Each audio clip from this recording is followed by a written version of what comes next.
तो फिल्म की शुरुआत में हमें रशियन सोल्जर्स को दिखाया जाता है जो अपने कैदियों को जेल तक ले जा रहे थे और इन्हीं में एक कैदी था हमारा main hero Kraven the Hunter. Kraven एक आध दिन यहाँ पर गुजारता है और अगला दिन होने पे ही यहाँ के कैदी क्रेविन के साथ छेड़छाड़ करने लग जाते हैं। क्रेविन भी उनको खूब अच्छा सबक सिखाता है। यानी इन लोगों की लड़ाई हो जाती है और लड़ाई की वजह से अब क्रेविन को लेकर आया जाता है सार्जेंट के पास। सार्जेंट को ये बात पता चली थी कि कैसे क्रेविन ने उन दोनों को मारा है। उनकी हालत को देखते हुए सार्जेंट क्रेविन से पूछता है, पहले तुम कौन थे और कहाँ काम करते थे? क्रेविन ने बहुत अजीब से अंदाज में कहा, मैं हंटर हूँ और तुम जैसों का शिकार करता हूँ। ये कहते ही उसने सार्जेंट के ऊपर हमला कर दिया। वो उसे उठा कर मारता है और फिर उसके गले में चाकू स्टैब करते हुए उसे यहाँ से बाहर फेंक देता है और खुद भी इस जेल से बाहर निकलने में लग जाता है। यहाँ उसके भागने के अंदाज से हमें पता चला कि क्रेविन के अंदर कुछ एक्स्ट्रा पावर्स भी हैं। जैसी बड़ी बड़ी जंप्स वो लगा रहा था, एक आम इंसान के बस की बात नहीं थी ये। वो किसी चीते की तरह तेज भागता था और दीवार पे तो वो ऐसे चढ़ रहा था जैसे उसका रोज का काम हो। चंद ही मिनट में वो बिना किसी के हाथ लगे वहां से भाग निकला। भागते हुए क्रेविन के सामने आ गया एक बहुत ही बुरा बर्फ का तूफान। इससे लड़ते हुए इसी तूफान में एक भेड़िया भी उसके सामने आ गया जो उसका शिकार कर ही लेता, लेकिन क्रेविन उसकी आंखों में गौर से देखने लगा। उसके ऐसे देखने पर भेड़िया डर सा गया और उसने क्रेविन पे हमला नहीं किया। बाद में भागते हुए क्रेविन अपने एयर जेट में आ गया। प्लेन में आते ही उसने किसी को रिपोर्ट दी कि मैंने काम पूरा कर दिया है और सार्जेंट को मार डाला है। इससे हमें अंदाजा हुआ कि वो कोई कैदी नहीं था, बल्कि वो अपने किसी मिशन को पूरा करने के लिए ही यहाँ कैदी बनकर आया था। सीन अब पास्ट में शिफ्ट होते हैं और हमें क्रेविन और क्रेविन के भाई की पास्ट लाइफ दिखाई जाती है। दिखाया गया कि आज कॉलेज से पिक करने के लिए इन दोनों के फादर निकोलाई आए थे, जिन्हें देखकर ये दोनों हैरान हुए और कुछ ही देर में उन्हें वजह भी पता चल गई कि आज उनकी मॉम ने सुसाइड कर ली थी। ये सुनकर दोनों को शदीद सदमा हुआ। उन्हें लगा कि वो अपने मॉम के फ्यूनरल पे जा रही हैं, लेकिन उसके डैड इतने बेरहम थे कि उन्हें लेकर हंटिंग के लिए चले गए। जब क्रेविन और उसके भाई ने इस बारे में पूछा तो उसके डैड ने कहा कि फ्यूनरल उनका होता है जिनकी डेथ होती है और तुम्हारी मॉम ने अपनी जान खुद ली है। वो इतनी आसानी से इस तरह की बातें इसलिए कर पा रहा था क्योंकि वो एक गैंगस्टर था और साथ ही वो ड्रग डीलर भी था। वो अपने बच्चों को अपने जैसा बहादुर बनाना चाहता था। वो इस टाइम अपने बच्चों को हंटिंग सिखाने के लिए इसलिए लाया था ताकि उसके बच्चे बेस्ट हंटर बने। ये लोग जानवरों को मार के जानवरों की खाले भी स्मगल किया करते थे, लेकिन क्रेविन और उसके भाई दोनों को ये काम पसंद नहीं था। खैर अपने डैड की बात मानते हुए ये लोग शिकार के लिए आगे बढ़ जाते हैं। जिस शेर का शिकार करने ये लोग इस जंगल में आए थे वो शेर भी एकदम से इनके सामने आ गया। क्रेविन उसे देखकर डरा नहीं। क्रेविन ने उसके ऊपर बंदूक तानी और शेर की आंखों में देखने लगा और क्रेविन के इस तरह देखने पर जैसे शेर भी एकदम से डर गया। क्रेविन चाहता तो बड़ी आसानी से इस टाइम शेर का शिकार कर लेता, लेकिन उसने ऐसा नहीं किया। इस शेर को मारने का उसका दिल नहीं माना, लेकिन इतने में ही पीछे से क्रेविन के डैड यानी निकोलाई ने शेर के ऊपर गोली चला दी और अपने ऊपर हुए हमले से शेर को भी गुस्सा आ गया और उसने बदला लेने के लिए उल्टा क्रेविन के ऊपर ही हमला कर दिया। क्रेविन को झपट्टे में लिए वो आगे की तरफ बढ़ रहा था। अपनी बेटी को बचाने के लिए पीछे से निकोलाई उस शेर के ऊपर शूट करता रहा, लेकिन फिर भी शेर ने हार नहीं मानी और वो क्रेविन को घसीटते हुए दूर ले गया। फिर शेर ने आकर क्रेविन की बॉडी को एक जगह पर फेंक दिया और ये सब जंगल में सैर करने आई एक लड़की ने देख लिया। क्रेविन को जख्मी हालत में देखकर इस लड़की ने चंद कतरे किसी खास सिरम के क्रेविन के मुंह में डाले और देखने को मिला कि उससे क्रेविन को बेइंतहा ताकत मिली और क्रेविन खुद ब खुद ठीक होने लगा। कुछ ही देर में यहाँ रेस्क्यू टीम भी पहुंच गई जो क्रेविन को लेकर जब यहाँ से जा रही थी तो उस लड़की ने क्रेविन के हाथ में एक छोटा सा कार्ड रख दिया। क्रेविन हॉस्पिटल भी पहुंच गया। वहाँ क्रेविन का इलाज भी शुरू हो गया, लेकिन क्रेविन की हालत इतनी ज्यादा क्रिटिकल थी कि वो मरने की स्टेज पे था। यहाँ तक कि डॉक्टर ने उसे डेड डिक्लेयर भी कर दिया, लेकिन हैरत अंगेज तौर पर चंद मिनट गुजरने के बाद ही एकदम से क्रेविन जिंदा हो गया। जिंदा होते ही उसने अपने हाथ में उस कार्ड को देखा जो उस लड़की ने उसे दिया था। इसी वक्त हम देखते हैं कि क्रेविन के डैड और भाई भी उससे मिलने आए। उसका भाई उससे जिंदा देखकर बेइंतहा खुश था। क्रेविन बेशक से जिंदा हो गया था, लेकिन क्रेविन की हालत इतनी ठीक नहीं थी। लेकिन फिर भी उसके डैड क्रेविन को हॉस्पिटल से निकाल कर घर ले जाते हैं। घर में क्रेविन के डैड ने उसके लिए एक सरप्राइज रखा था। सरप्राइज था उस शेर का मुंह जिसने क्रेविन के ऊपर हमला किया था। क्रेविन उसे मारना नहीं चाहता था, लेकिन उसके डैड ने उसका बदला लेने के लिए शेर को मार डाला और ये जानकर क्रेविन को बहुत गुस्सा आया। और उसने अपने डैड से बोला, डैड आपको ये नहीं करना चाहिए था, आपको उसे नहीं मारना चाहिए था। ये सुनकर उसके डैड और भी गुस्से से तिलमिला गए और उन्होंने गुस्से से क्रेवन को अपने से दूर कर दिया। क्रेवन अपने कमरे में चला गया। कमरे में जाते ही उसने अपनी पैकिंग शुरू कर दी और साथ में वो कार्ड भी रखा जो लड़की ने उसके हाथ में दिया था, और रात के अंधेरे में वो यहाँ से निकल गया। क्रेवन को जाते हुए उसका भाई देख रहा था। उसे रोकता है और कहता है, भाई आप मुझे छोड़कर नहीं जा सकते। लेकिन तब क्रेवन ने उसे समझाया, देखो मैं तुमसे ज्यादा दूर नहीं जा रहा, वहाँ जा रहा हूँ जहाँ हमें मॉम लेकर जाती थी। ये कहते ही वो निकल गया। ये जगह एक जंगल थी जहाँ उनकी मॉम उन्हें लेकर जाया करती थी। वो जगह जंगल में थी। जंगल में पहुँचते ही क्रेवन को एक बड़ी मुसीबत का सामना करना पड़ गया। उसके सामने बहुत सारे बैल आ गए जो भाग रहे थे। उनसे बचने के लिए क्रेवन अपना सर नीचे करके खड़ा हो गया, लेकिन आंखें बंद करने से मुसीबत थोड़ी ना टलती है। हैरानकुन तौर पर उसकी आंखें बंद करने से मुसीबत टल गई। उसे किसी भी बैल ने हिट नहीं किया।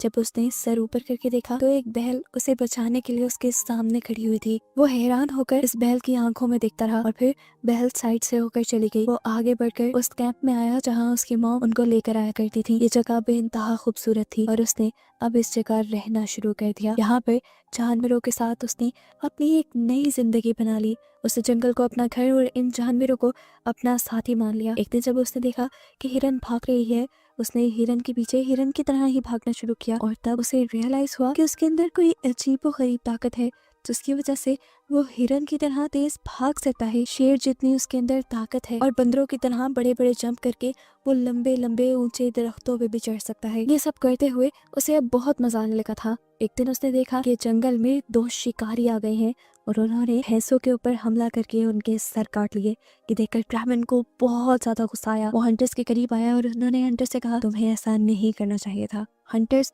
उसके एटीट्यूड को समझ नहीं पाए और हंटर्स ने उसके ऊपर ही बंदूक तान दी। ये देखकर क्रेवन को भी गुस्सा आ गया और उसने इन दोनों शिकारियों के ऊपर हमला कर दिया। उन्हें पकड़कर इतनी बुरी तरह से पीटा कि आखिर ये दोनों मर ही गए। और उस दिन के बाद से उसने ठान लिया कि अब वो किसी हंटर को जिंदा नहीं छोड़ेगा। सीन कट होकर हमें प्रेजेंट में क्रेवन को दिखाया गया जो अब अपने प्लेन के जरिए इसी जंगल में आया है। आज भी वो देखता है कि जंगल में बहुत से रशियन माफिया हंटर्स आए हैं जो भैंसों का शिकार करके उन्हें ले जा रहे हैं। ये देखकर क्रेवन को गुस्सा आया और क्रेवन ने उन्हें रोकने की कोशिश की। यहाँ उनके लीडर ने क्रेवन से कहा, तुम हमारे रास्ते से हट जाओ, नहीं तो हम तुम्हारे ऊपर ही गाड़ी चढ़ा देंगे। क्रेवन ने उसकी बात पे ध्यान नहीं दिया। इन लोगों ने भी गाड़ियां चला ली और क्रेवन ने चलती गाड़ियों के अंदर जाकर इनके साथ लड़ना शुरू कर दिया। क्रेवन यहाँ पर उस ट्रक को बचाने में तो कामयाब हो गया, लेकिन वो इनकी लीडर की गाड़ी को नहीं रोक पाया। लेकिन जाने से पहले उसने उस गाड़ी का नंबर जरूर नोट कर लिया। सीन कट होकर अब हमें उसी आदमी को,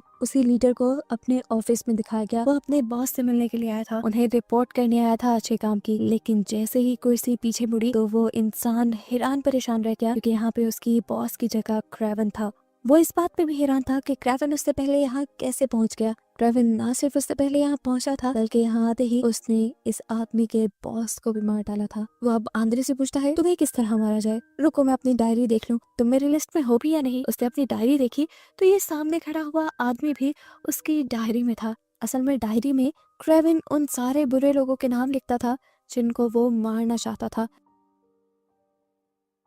डायरी से इस आदमी का नाम काटते ही उसने गन उठाकर इस आदमी को शूट किया और मार डाला, जिसके बाद वो बड़ी ही सफाकी से इस कमरे से निकल गया और हमें उन दोनों आदमियों की लाश दरवाजों से लटकी दिखाई दी। अब सीन कट होकर फाइनली सालों बाद हमें उसी लड़की को दिखाया जाता है जिसने क्रेवन की जान बचाई थी कुछ जादुई सिरम उसके मुंह में डालकर। ये लड़की बड़ी हो गई है और अब एक जानी मानी लॉयर है। आए दिन इस फील्ड में उसे काफी थ्रेट्स मिलते हैं और उसके काफी सारे दुश्मन भी बन गए हैं। लेकिन खैर यहाँ पर एंट्री करता है हमारा हीरो क्रेवन उस वक्त पे जब ये लॉयर अपनी दोस्त की फ्यूनरल पे थी। यहाँ पर आकर क्रेवन ने उसे बताया कि मैंने तुम्हारी दोस्त के मुजरिम को मार डाला है, मैंने उस रशियन सार्जेंट को मार डाला जिसने तुम्हारी दोस्त का रेप करके उसे मारा था। ये सुनकर वो हक्का बक्का रह गई। क्या क्रेवन सच बोल रहा था? उसे यकीन नहीं आया। वो घर गई और घर जाते ही उसने रिसर्च की। क्रेवन की बात बिल्कुल सच थी। किसी हंटर नामी पहचान के शख्स ने उसकी दोस्त के मर्डर को मार डाला था और इस चीज से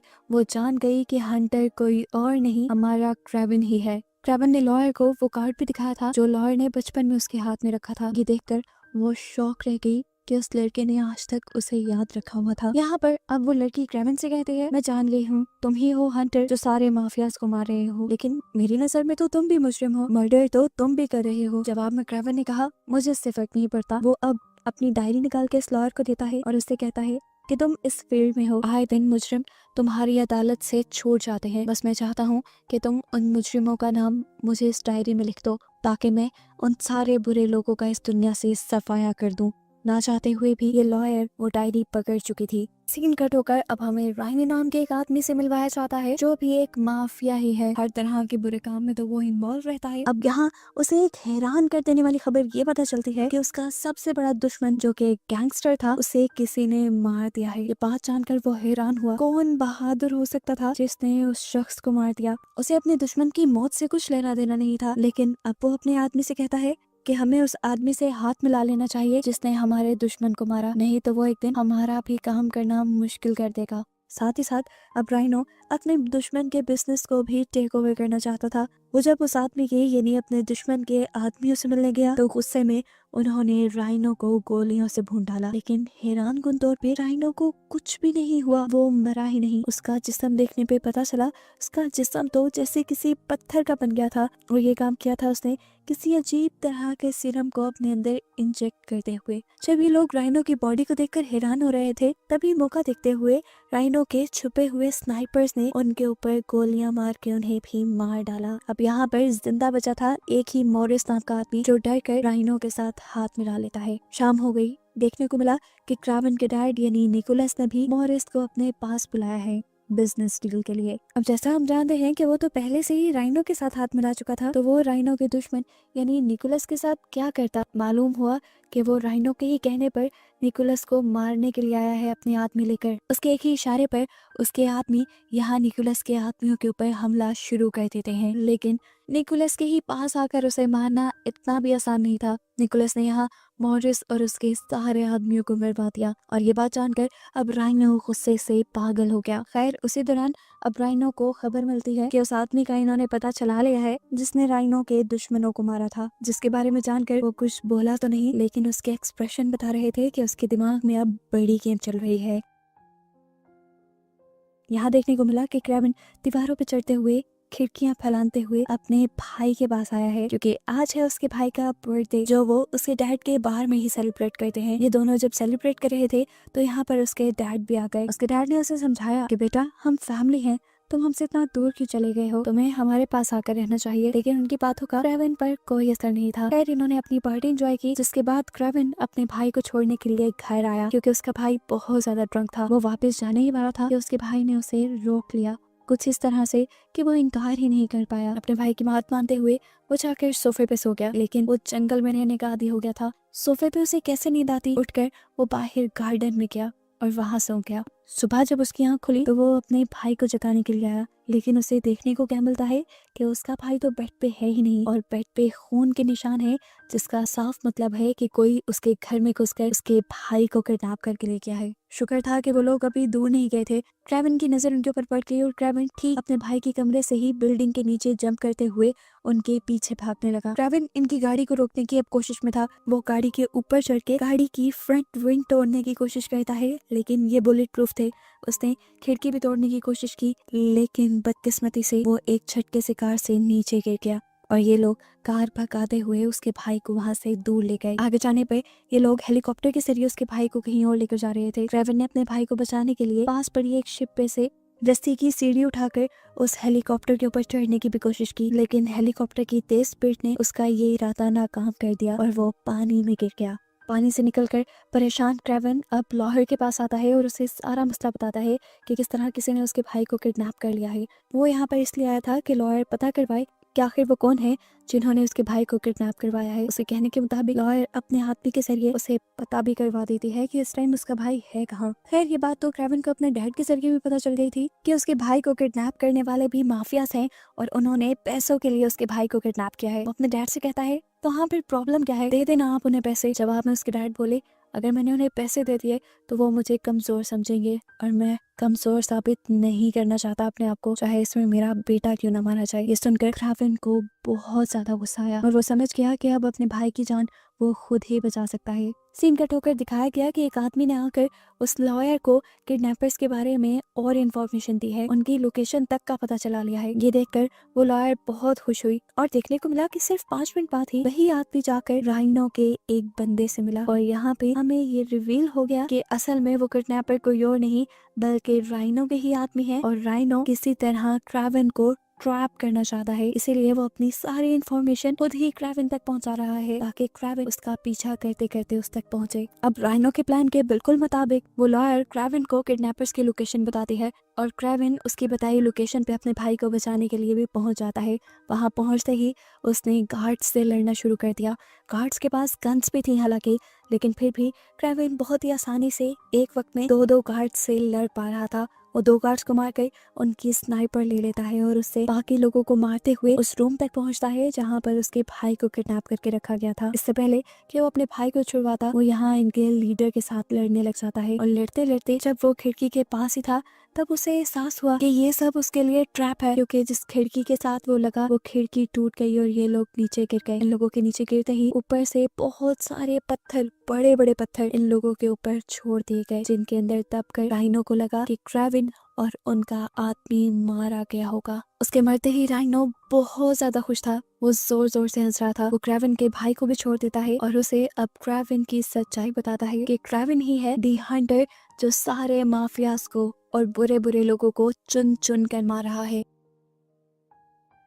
सीन कट होकर दिखाया गया कि 2 लोग चेक करने गए थे कि पत्थरों के नीचे क्रावन मरा भी है या अभी तक जिंदा है, और हैरान कुन तौर पे क्रावन अभी भी जिंदा था और इसके पीछे राज थी उसकी पावर्स। वो यहाँ पर इन दोनों आदमियों से फाइट करके उन्हें मार देता है और उनकी गन लेकर बाहर को निकलता है। चलते चलते उसने लॉयर को कॉल की और बताया कि ये सब माफियाज का बिछाया हुआ ट्रैप है उसे पकड़ने के लिए, और माफिया अब तुम्हारे पीछे भी पड़ गए हैं, जल्दी से निकलो यहाँ से। माफिया के लोगों के आने से पहले पहले वो लॉयर भी अपने ऑफिस से निकल जाती है और एक एयरक्राफ्ट के जरिए क्रावन के बताए एरिया में आ जाती है। क्रावन ने इस टाइम उसे अपने जंगल में बुलाया था जो एरिया सबसे ज्यादा सेफ था। जब ये दोनों अपने कैंप की तरफ सफर कर रहे थे तो तभी अचानक झाड़ियों में से एक चीते ने निकलकर क्रावन के ऊपर हमला कर दिया। क्रावन इन चीजों का आदी था, वो उस चीते से ऐसे लड़ा जैसे वो खुद भी एक चीता हो, और उसकी हिम्मत देखते हुए आखिर वो चीता ही डरकर वहां से चला गया। लॉयर उसकी हिम्मत और ताकत देखकर इम्प्रेस हो चुकी थी। खैर सीन कट होकर अब हमें राइनो का ऑफिस दिखाया गया जहाँ पर उसे खबर मिल चुकी है कि क्रावन अभी तक जिंदा है और उनके चुंगल से भाग चुका है। उसने बहुत सारे स्पाइस को ये पता करने में लगा दिया